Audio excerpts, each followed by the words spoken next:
Hello friends, welcome back to our channel. ನಾವು ಇವತ್ತಿನ ಈ ವಿಡಿಯೋದಲ್ಲಿ ನಾವು ದಿನನಿತ್ಯ ಬಳಸುವಂತಹ ಡೈಲಿ ಕಾನ್ವರ್ಸೇಷನ್ಗೆ ಬೇಕಾಗಿರುವಂತಹ ಕನ್ನಡ ಸೆಂಟೆನ್ಸ್ನ ನಾವು ಹೇಗೆ ಇಂಗ್ಲೀಷ್ನಲ್ಲಿ ಪ್ರಾಕ್ಟೀಸ್ ಮಾಡೋದು, ಹಾಗೆ ನೀವು ಕನ್ನಡ ಸೆಂಟೆನ್ಸ್ನ ಬಳಸ್ತಿರಲ್ವಾ, ಆಫೀಸ್ನಲ್ಲಾಗಿರ್ಬೋದು ಅಥವಾ ಕಾಲೇಜ್ನಲ್ಲಾಗಿರ್ಬೋದು ಅಥವಾ ಸ್ಕೂಲ್ನಲ್ಲಾಗಿರ್ಬೋದು ಅಥವಾ ಬೇರೆ ಕಡೆ ಎಲ್ಲಾದರೂ ಆಗಿರ್ಬೋದು, ಕನ್ನಡ ಸೆಂಟೆನ್ಸ್ನ ಬಳಸ್ತಿರಲ್ವಾ, ಆ ಒಂದು ಸೆಂಟೆನ್ಸ್ಗಳನ್ನು ಹೇಗೆ ಇಂಗ್ಲೀಷ್ನಲ್ಲಿ ಹೇಳೋದು ಅನ್ನುವಂತಹ ಒಂದು ವಿಡಿಯೋನ ಈ ಒಂದು ವಿಡಿಯೋದಲ್ಲಿ ಹಾಕ್ತಾ ಇದ್ದೀನಿ. ನಿಮಗೆ ಡೈಲಿ ಕಾನ್ವರ್ಸೇಷನ್ಗೆ ಬೇಕಾಗಿರುವಂತಹ ವಾಕ್ಯಗಳ ಈ ಒಂದು ವಿಡಿಯೋ ನಿಮಗೆ ತುಂಬಾ ಯೂಸ್ಫುಲ್ ಆಗಿರುತ್ತೆ ಅಂತ ಅಂದ್ಕೊಂಡಿದ್ದೀನಿ.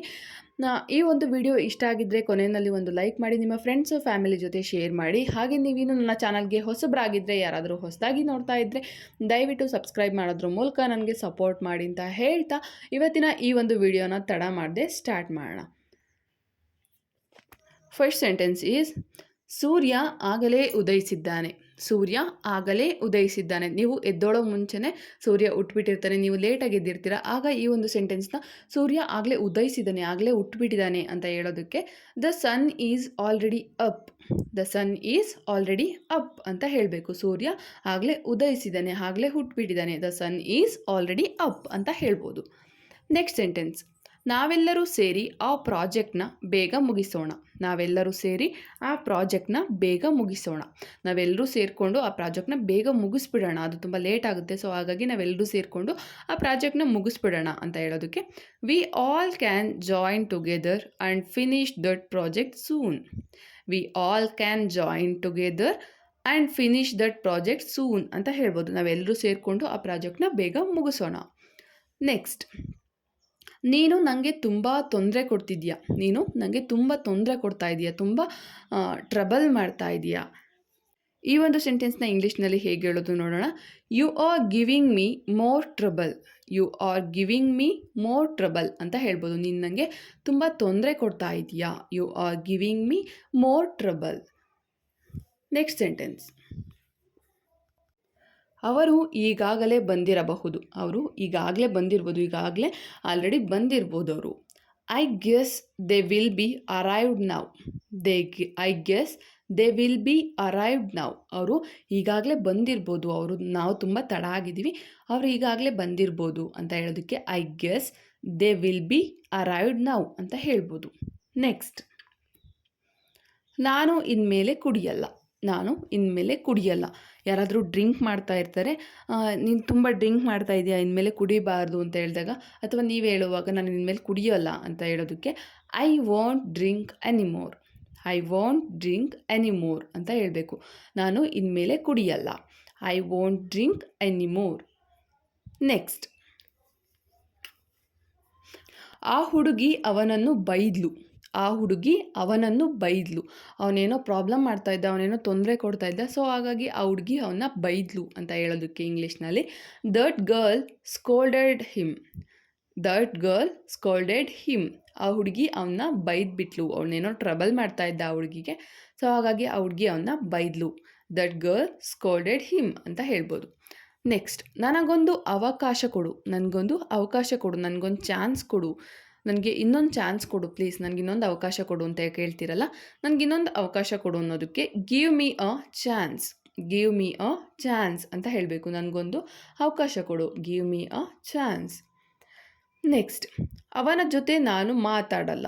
ಅವನ ಜೊತೆ ನಾನು ಮಾತಾಡಲ್ಲ, ಅವನ ಜೊತೆ ನಾನು ಮಾತಾಡೋದಿಲ್ಲ, ಅವನ ಜೊತೆ ನಾನು ಟೂ ಬಿಟ್ಟಿದ್ದೀನಿ ಅಂತ ಹೇಳ್ತಿರಲ್ಲ, ಅವನ ಜೊತೆ ನಾನು ಮಾತಾಡಲ್ಲ ಅಂತ ಹೇಳೋದಕ್ಕೆ I am not talking with him. ನಾನು ಅವನ ಜೊತೆ ಮಾತಾಡೋದಿಲ್ಲ. I am not talking with him.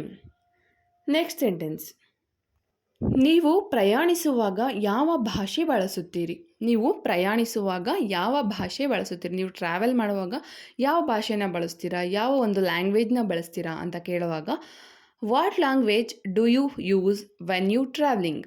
What language do you use when you traveling ಅಂತ ಕೇಳ್ಬೋದು. ನೀವು ಪ್ರಯಾಣಿಸುವಾಗ ಯಾವ ಭಾಷೆನ ಬಳಸ್ತೀರಾ, ಯಾವ ಲ್ಯಾಂಗ್ವೇಜ್ನ ಬಳಸ್ತೀರಾ. What language do you use when you travelling.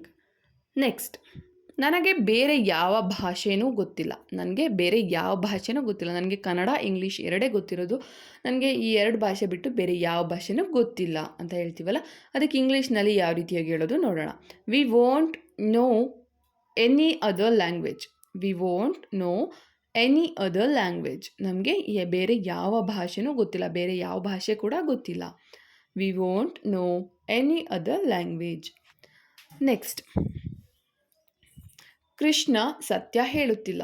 Krishna ಸತ್ಯ ಹೇಳ್ತಾ ಇಲ್ಲ, ಅವನು ಸುಳ್ಳು ಹೇಳ್ತಾ ಇದ್ದಾನೆ. ಕೃಷ್ಣ ಸತ್ಯ ಹೇಳ್ತಾ ಇಲ್ಲ. Krishna is not telling the truth. Krishna is not telling the truth.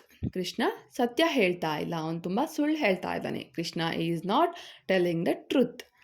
Next, ನಮ್ಮನ್ನು ಯಾರು ಕರಿಬೇಡಿ. ನಮ್ಮನ್ನು ಯಾರು ಕರಿಬೇಡಿ, ನಮಗೆ ಬರೋದಕ್ಕೆ ಇಷ್ಟ ಇಲ್ಲ ಎಲ್ಗೂ ಕೂಡ, ನಮ್ಮನ್ನು ಯಾರು ಕರಿಬೇಡಿ. Nobody should call us. Nobody should call us. ನಮ್ಮನ್ನು ಯಾರು ಕೂಡ ಕರಿಬೇಡಿ, ನಮಗೆ ಬರೋದಕ್ಕೆ ಇಷ್ಟ ಇಲ್ಲ, ಸೊ ಹಾಗಾಗಿ ನಮ್ಮನ್ನು ಯಾರು ಕೂಡ ಕರಿಬೇಡಿ. ನೆಕ್ಸ್ಟ್, ನನ್ನ ಸ್ನೇಹಿತರು ನನಗೆ ಮೋಸ ಮಾಡುವುದಿಲ್ಲ. ನನ್ನ ಸ್ನೇಹಿತರು ನನಗೆ ಮೋಸ ಮಾಡೋದಿಲ್ಲ. ಅವ್ರು ತುಂಬ ಒಳ್ಳೆ ಫ್ರೆಂಡ್ಸ್. ನನ್ನ ಫ್ರೆಂಡ್ಸ್ ಯಾವತ್ತೂ ನನಗೆ ಮೋಸ ಮಾಡೋದಿಲ್ಲ ಅಂತ ಹೇಳ್ತೀವಲ್ಲ, ಅದನ್ನು ಇಂಗ್ಲೀಷ್ನಲ್ಲಿ ಯಾವ ರೀತಿಯಾಗಿ ಹೇಳೋದು ನೋಡೋಣ. My friends will not cheat me. My friends will not cheat me ಅಂತ ಹೇಳಬೇಕು. ನನ್ನ ಫ್ರೆಂಡ್ಸ್ ನನಗೆ ಯಾವತ್ತೂ ಕೂಡ ಮೋಸ ಮಾಡೋದಿಲ್ಲ. My friends will not cheat me. Next, ಅವರಿಗೆ 3 ಮಕ್ಕಳಿದ್ದಾರೆ. ಅವರಿಗೆ 3 ಮಕ್ಕಳಿದ್ದಾರೆ. ಅವರಿಗೆ 3 ಜನ ಮಕ್ಕಳಿದ್ದಾರೆ. They have 3 children. They have 3 children. ಅವರಿಗೆ 3 ಮಕ್ಕಳಿದ್ದಾರೆ, 3 ಜನ ಮಕ್ಕಳಿದ್ದಾರೆ. ನೆಕ್ಸ್ಟ್ ಸೆಂಟೆನ್ಸ್, ರಾಮ ಮತ್ತು ರವಿ ಆತ್ಮೀಯ ಸ್ನೇಹಿತರು. ರಾಮ ಮತ್ತು ರವಿ ಆತ್ಮೀಯ ಸ್ನೇಹಿತರು.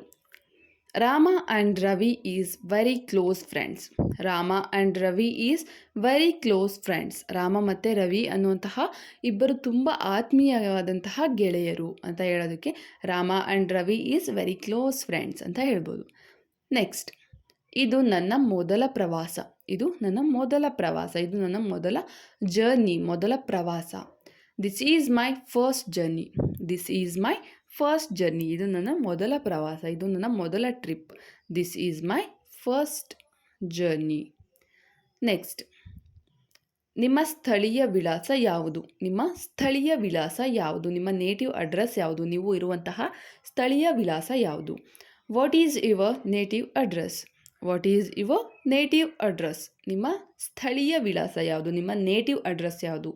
What is your native address? Next, ನಾನು ನಿಮ್ಮ ಊರಿಗೆ ಬರಬಹುದೇ? ನಾನು ನಿಮ್ಮ ಊರಿಗೆ ಬರಬಹುದೇ? ನಾನು ನಿಮ್ಮ ಊರಿಗೆ ನಿಮ್ಮ ಅಜ್ಜಿ ಆಗಿರ್ಬೋದು, ಅಥವಾ ನಿಮ್ಮ ರಿಲೇಷನ್ಸ್ ಆಗಿರ್ಬೋದು, ಅಥವಾ ನಿಮ್ಮ ಫ್ರೆಂಡ್ಸ್ನೇ ಆಗಿರ್ಬೋದು, ನಾನು ನಿಮ್ಮ ಊರಿಗೆ ಬರ್ಬೋದಾ ಅಂತ ಕೇಳ್ತೀರಲ್ಲ, ನಾನು ನಿಮ್ಮ ಊರಿಗೆ ಬರ್ಬೋದಾ ಅಂತ ಕೇಳೋದಕ್ಕೆ ಇಂಗ್ಲೀಷ್ನಲ್ಲಿ can I come to your home town? Can I come to your home town? ನಾನು ನಿಮ್ಮ ಊರಿಗೆ ಬರ್ಬೋದಾ? ಒಂದ್ಸಲ ಬರ್ಬೋದಾ ನಿಮ್ಮ ಊರಿಗೆ ಒಂದ್ಸಲ? Can I come to your home town? Next, ಅವರು ಬಹಳ ಯಶಸ್ವಿ ಕೆಲಸ ಮಾಡಿದ್ದಾರೆ. ಅವರು ಭಾಳ ಯಶಸ್ವಿ ಕೆಲಸ ಮಾಡಿದ್ದಾರೆ. ಅವರು ತುಂಬ ಯಶಸ್ವಿಯಾಗಿರುವಂಥ, ಸಕ್ಸಸ್ಫುಲ್ ಆಗಿರುವಂತಹ ಕೆಲಸ ಮಾಡಿದ್ದಾರೆ. They done very successful job. They done very successful job. ಅವರು ಬಹಳ ಯಶಸ್ವಿಯಾದಂತಹ ಕೆಲಸ ಮಾಡಿದ್ದಾರೆ. They done very successful job. Next, ಅವಳ ಮೊಬೈಲ್ ಕಳೆದು ಹೋಗಿದೆ. ಅವಳ ಮೊಬೈಲ್ ಕಳೆದೋಗಿದೆ. ಅವಳ ಮೊಬೈಲ್ ಲಾಸ್ಟ್ ಆಗಿದೆ. ಅವಳ ಮೊಬೈಲ್ ಕಳೆದೋಗಿದೆ. Her mobile is lost. Her mobile is lost. ಅವಳ ಮೊಬೈಲು ಕಳೆದೋಗಿದೆ. ಅವಳ ಮೊಬೈಲು ಮಿಸ್ ಆಗಿದೆ, ಲಾಸ್ಟ್ ಆಗಿದೆ. ಹರ್ ಮೊಬೈಲ್ ಈಸ್ ಲಾಸ್ಟ್ ಅಂತ ಹೇಳ್ಬೋದಾಗಿರುತ್ತೆ. ನೆಕ್ಸ್ಟ್ ಸೆಂಟೆನ್ಸ್, ಆಫೀಸ್ ಸಮಯದಲ್ಲಿ ನನಗೆ ಕರೆ ಮಾಡಬೇಡ. ಆಫೀಸ್ ಟೈಮ್ನಲ್ಲಿ ನನಗೆ ಕಾಲ್ ಮಾಡಬೇಡ. ಎಲ್ಲಾದರೂ ಆಫೀಸ್ಗೆ ಹೋಗಿರ್ತೀರ, ಯಾರಾದರೂ ಕಾಲ್ ಮಾಡ್ತಾ ಇರ್ತಾರೆ, ಆಗ ನೀವು ಹೇಳ್ಬೋದು ನನಗೆ ಆಫೀಸ್ ಟೈಮ್ನಲ್ಲಿ ಕಾಲ್ ಮಾಡಬೇಡ, ನನಗೆ ತುಂಬ ಕೆಲಸ ಇರುತ್ತೆ, ಆಫೀಸ್ ಟೈಮ್ನಲ್ಲಿ ಕಾಲ್ ಮಾಡಬೇಡ ಅಂತ ಹೇಳೋದಕ್ಕೆ do not call me during office time. Do not call me during office time ಅಂತ ಹೇಳ್ಬೋದು. ಆಫೀಸ್ ಟೈಮ್ನಲ್ಲಿ ನನಗೆ ಕಾಲ್ ಮಾಡಬೇಡ. ನೆಕ್ಸ್ಟ್, ಅವಳು ಅವಳ ಅಮ್ಮನ ಮನೆಗೆ ಹೋಗಿದ್ದಾಳೆ. ಅವಳು ಅವಳ ಅಮ್ಮನ ಮನೆಗೆ ಹೋಗಿದ್ದಾಳೆ. She is gone to her mother's house. She is gone to her mother's house. ಅವಳು ಅವಳ ಅಮ್ಮನ ಮನೆಗೆ ಹೋಗಿದ್ದಾಳೆ. ಅವಳು ಅವಳ ತಾಯಿ ಮನೆಗೆ ಹೋಗಿದ್ದಾಳೆ. She is gone to her mother's house ಅಂತ ಹೇಳ್ಬೋದು. ನೆಕ್ಸ್ಟ್ ಸೆಂಟೆನ್ಸ್, ಆ ಹೆಸರಿನವರು ಇಲ್ಲಿ ಯಾರೂ ಇಲ್ಲ. ಆ ಹೆಸರಿನವರು ಇಲ್ಲಿ ಯಾರೂ ಇಲ್ಲ. ದೀಪ ಅನ್ನೋ ಹೆಸರಿನವರು ಇಲ್ಲಿ ಯಾರೂ ಇಲ್ಲ, ಅಥವಾ ಅರ್ಷಿತಾ ಅನ್ನೋ ಹೆಸರಿನವರು ಇಲ್ಲಿ ಯಾರೂ ಇಲ್ಲ. ಆ ಹೆಸರಿನವ್ರು ಯಾರೂ ಇಲ್ಲ ಅಂತ ಹೇಳೋದಕ್ಕೆ ಇಂಗ್ಲೀಷ್ನಲ್ಲಿ nobody is here with that name. Nobody is here with that name ಅಂತ ಹೇಳಬೇಕು. ಆ ಹೆಸರಿನವರು ಇಲ್ಲಿ ಯಾರೂ ಇಲ್ಲ. ನೆಕ್ಸ್ಟ್, ನಮ್ಮ ಹಾಸನ ಎಷ್ಟು ಇಂಪ್ರೂವ್ ಆಗಿದೆ ಅಲ್ವಾ. ನಮ್ಮ ಹಾಸನ ಎಷ್ಟು ಇಂಪ್ರೂವ್ ಆಗಿದೆ ಅಲ್ವಾ. ನೀವು ಓದಬೇಕಾದ್ರೆ ತುಂಬ ಹಳೇದಾಗಿರುತ್ತೆ, ತುಂಬ ದಿನ ಬಿಟ್ಟು ಹೋಗಾದ್ಮೇಲೆ ನೋಡಿದಾಗ ನಮ್ಮ ಹಾಸನ ಎಷ್ಟು ಇಂಪ್ರೂವ್ ಆಗಿದೆ ಅಲ್ವಾ ಅಂತ ಕೇಳ್ತಿರಲ್ಲ, ಆ ಒಂದು ಸೆಂಟೆನ್ಸ್ನ ಹೇಗೆ ಹೇಳೋದು ನೋಡೋಣ. Our Hassan been improved a lot isn't it. Our Hassan been improved a lot isn't it. ನಮ್ಮ ಹಾಸನ ಎಷ್ಟು ಇಂಪ್ರೂವ್ ಆಗಿದೆ ಅಲ್ವಾ ಅಂತ ಕೇಳೋದಕ್ಕೆ ಈ ರೀತಿಯಾಗಿ ಕೇಳ್ಬೋದು. ನೆಕ್ಸ್ಟ್, ನೀವು ಎಲ್ಲವನ್ನೂ ತಿಂದಿದ್ದೀರಾ. ನೀವು ಎಲ್ಲವನ್ನೂ ತಿಂದಿದ್ದೀರಾ. ನೀವು ಎಲ್ಲ ಫ್ರೂಟ್ಸ್ನೂ ಕೂಡ ತಿಂದಿದ್ದೀರಾ. ಯಾವ ಹಣ್ಣನ್ನು ಬಿಡದೆ ಎಲ್ಲ ಫ್ರೂಟ್ಸ್ನೂ ತಿಂದಿದ್ದೀರಾ, ಅಥವಾ ನೀವು ಎಲ್ಲವನ್ನೂ ತಿಂದಿದ್ದೀರಾ ಅಂತ ಕೇಳೋದಕ್ಕೆ did you eat everything. Did you eat everything ಅಂತ ಕೇಳ್ಬೋದು. ನೀವು ಎಲ್ಲವನ್ನು ಕೂಡ ತಿಂದಿದ್ದೀರಾ, ನೀವು ಎಲ್ಲದನ್ನು ಕೂಡ ಈಟ್ ಮಾಡಿದ್ದೀರಾ. ಡಿಡ್ ಯು ಈಟ್ ಎವ್ರಿಥಿಂಗ್ ಅಂತ ಕೇಳ್ಬೋದಾಗಿರುತ್ತೆ. ನೀವು ಎಲ್ಲವನ್ನು ತಿಂದಿದ್ದೀರಾ. ನೆಕ್ಸ್ಟ್, ಅವರ ಮೇಲೆ ಕಂಪ್ಲೇಂಟ್ ಕೊಟ್ಟಿದ್ದಾರಂತೆ. ಅವರ ಮೇಲೆ ಕಂಪ್ಲೇಂಟ್ ಕೊಟ್ಟಿದ್ದಾರಂತೆ. ಏನಾದರೂ ತಪ್ಪು ಮಾಡಿರ್ತಾರೆ ಅಥವಾ ಏನಾದರೂ ಜಗಳ ಆಡ್ಕೊಂಡಿರ್ತಾರೆ, ಆಗ ಅವ್ರ ಮೇಲೆ ಕಂಪ್ಲೇಂಟ್ ಕೊಟ್ಟಿದ್ದಾರಂತೆ. ಅವ್ರ ಮೇಲೆ ಕಂಪ್ಲೇಂಟ್ ಕೊಟ್ಟಿದ್ದಾರಂತೆ ಅಂತ ಮಾತಾಡ್ಕೊತಾರಲ್ಲ, ಆ ಒಂದು ಸೆಂಟೆನ್ಸ್ನ ಇಂಗ್ಲೀಷ್ನಲ್ಲಿ ಹೇಗೆ ಹೇಳೋದು ನೋಡೋಣ. They have given complaint on them. They have given complaint on them. ಅವರ ಮೇಲೆ ಕಂಪ್ಲೇಂಟ್ ಕೊಟ್ಟಿದ್ದಾರಂತೆ. They have given complaint on them ಅಂತ ಹೇಳ್ಬೋದಾಗಿರುತ್ತೆ. ನೆಕ್ಸ್ಟ್, ಮರೆಯಲಾಗದ ವಿಷಯ. ಮರೆಯಲಾಗದ ವಿಷಯ, ಒಂದೇನಾದರೂ ತುಂಬ ಒಳ್ಳೆ ಘಟನೆ ಆಗಿರುತ್ತೆ ಅಥವಾ ಏನಾದರೂ ತುಂಬ ಕೆಟ್ಟ ಘಟನೆ ಆಗಿರುತ್ತೆ. ಆ ಒಂದು ಟೈಮಲ್ಲಿ ಇದೊಂದು ಮರೆಯಲಾಗದ ವಿಷಯ, ಇದೊಂದು ಮರೆಯಲಾಗದ ಘಟನೆ ಅಂತ ಹೇಳ್ತಿರಲ್ಲ, ಆ ಒಂದು ಸೆಂಟೆನ್ಸ್ನ a thing of unforgettable. A thing of unforgettable ಅಂತ ಹೇಳ್ಬೋದು. ಅದು ಮರೆಯಲಾಗದ ವಿಷಯ. A thing of unforgettable. Next, ಅದು ಎಲ್ಲವೂ ನಿಂದಲ್ಲ, ನನ್ನ ಭಾಗ ಸ್ವಲ್ಪ ಇದೆ. ಅದು ಎಲ್ಲ ಕೂಡ ನಿಂದಲ್ಲ, ನನ್ನ ಭಾಗ ಸ್ವಲ್ಪ ಇದೆ. ಎಲ್ಲದೂ ಕೂಡ ಅದು ನಿಂದಲ್ಲ, ನನ್ನ ಭಾಗನೂ ಸ್ವಲ್ಪ ಇದೆ. All of those are not yours, some are mine also. All of those are not yours, some are mine also. ಅದು ಎಲ್ಲ ಕೂಡ ನಿಂದಲ್ಲ, ನನ್ನ ಭಾಗನೂ ಅದರಲ್ಲಿ ಸ್ವಲ್ಪ ಇದೆ. ಅದರಲ್ಲಿ ನನಗೂ ಕೂಡ ಅಮ್ಮ ಶೇರ್ ಮಾಡೋದಕ್ಕೆ ಹೇಳಿದ್ದಾರೆ, ನನ್ನ ಭಾಗನೂ ಸ್ವಲ್ಪ ಇದೆ. All of those are not yours, some are mine also. Next, ನಾನು ಹೆಚ್ಚು ಉತ್ತಮವಾಗಿದ್ದೇನೆ. ನಾನು ಹೆಚ್ಚು ಉತ್ತಮವಾಗಿದ್ದೇನೆ, ನಾನು ಹೆಚ್ಚಿಗೆ ಉತ್ತಮವಾಗಿದ್ದೇನೆ. ಈ ಒಂದು ಸೆಂಟೆನ್ಸ್ನ ನೀವು ಇಂಗ್ಲೀಷ್ನಲ್ಲಿ ಹೇಗೆ ಹೇಳ್ತೀರಾ, ಇಂಗ್ಲೀಷ್ನಲ್ಲಿ ಹೇಗೆ ಸೆಂಟೆನ್ಸ್ನ ಫಾರ್ಮ್ ಮಾಡ್ತೀರಾ ಅನ್ನೋದನ್ನು ನನಗೆ ಕಮೆಂಟ್ ಬಾಕ್ಸಲ್ಲಿ ತಪ್ಪದೇ ಕಮೆಂಟ್ ಹಾಕಿ. ಈ ಒಂದು ಸೆಂಟೆನ್ಸ್ಗೆ ಹೇಗೆ ಇಂಗ್ಲೀಷ್ನಲ್ಲಿ ಫಾರ್ಮ್ ಮಾಡ್ತೀರಾ ಅನ್ನೋದನ್ನು ನನಗೆ ಕಮೆಂಟ್ ಸೆಕ್ಷನಲ್ಲಿ ಕಮೆಂಟ್ ಹಾಕಿ ಅಂತ ಹೇಳ್ತಾ ಇವತ್ತಿನ ಈ ಒಂದು ವಿಡಿಯೋನ ಮುಗಿಸ್ತಾ ಇದ್ದೀನಿ. Thanks for the watching. ಈ ಒಂದು ವಿಡಿಯೋ ನಿಮಗೆಲ್ಲ ಇಷ್ಟ ಆಗಿದ್ರೆ ಒಂದು ಲೈಕ್ ಮಾಡಿ, ನಿಮ್ಮ ಫ್ರೆಂಡ್ಸು ಫ್ಯಾಮಿಲಿ ಜೊತೆ ಶೇರ್ ಮಾಡಿ. ನೀವು ಲೈಕ್ ಮಾಡೋದ್ರಿಂದ ನನಗೂ ಕೂಡ ಇನ್ನೂ ಹೆಚ್ಚೆಚ್ಚು ವೀಡಿಯೋಸ್ ಮಾಡೋದಕ್ಕೆ ತುಂಬ ಮೋಟಿವೇಟ್ ಸಿಕ್ತಾಗುತ್ತೆ, ಇನ್ನು ಹೆಚ್ಚೆಚ್ಚು ವೀಡಿಯೋಸ್ ಮಾಡೋದಕ್ಕೆ ತುಂಬ ಮೋಟಿವೇಶನ್ ಸಿಗುತ್ತೆ. ಸೊ ಹಾಗಾಗಿ ಒಂದು ಲೈಕ್ ಮಾಡಿ. ನೀವು ಲೈಕ್ ಮಾಡೋದ್ರಿಂದ ಯಾವುದೇ ಹಣ ನಮಗೆ ಬರೋದಿಲ್ಲ. ಸೊ ಹಾಗಾಗಿ ಒಂದು ಲೈಕ್ ಮಾಡೋದ್ರಿಂದ ತಪ್ಪೇನಿಲ್ಲ ಅಲ್ವಾ. ಒಂದು ಲೈಕ್ ಮಾಡಿ, ಹಾಗೆ ನಿಮ್ಮ ಫ್ರೆಂಡ್ಸ್ ಹತ್ರ ಶೇರ್ ಮಾಡೋದ್ರಿಂದ ನೀವು ಕಾನ್ವರ್ಸೇಷನ್ ಮಾಡೋದಕ್ಕೆ ಅವ್ರಿಗೂ ಕೂಡ ತುಂಬಾ ಯೂಸ್ಫುಲ್ ಆಗಿರುತ್ತೆ ಅಂತ ಹೇಳ್ತಾ ಇವತ್ತಿನ ಈ ಒಂದು ವಿಡಿಯೋನ ಮುಗಿಸ್ತಾ ಇದ್ದೀನಿ. ನೆಕ್ಸ್ಟ್ ಇನ್ನೊಂದು ಒಳ್ಳೆ ಬೇಸಿಕ್ಕಿಂದ ಇಂಗ್ಲೀಷ್ ಕಲಿಯುವಂಥ ವಿಡಿಯೋ ಆಗಿರ್ಬೋದು, ಅಥವಾ ಬೇರೆ ಯಾವುದಾದ್ರೂ ವಿಡಿಯೋ ಆಗಿರ್ಬೋದು, ಬೇಸಿಕ್ಕಿಂದ ಇಂಗ್ಲೀಷ್ ಕಲಿಯುವಂತಹ ವಿಡಿಯೋದೊಂದಿಗೆ ಬರ್ತೀನಿ.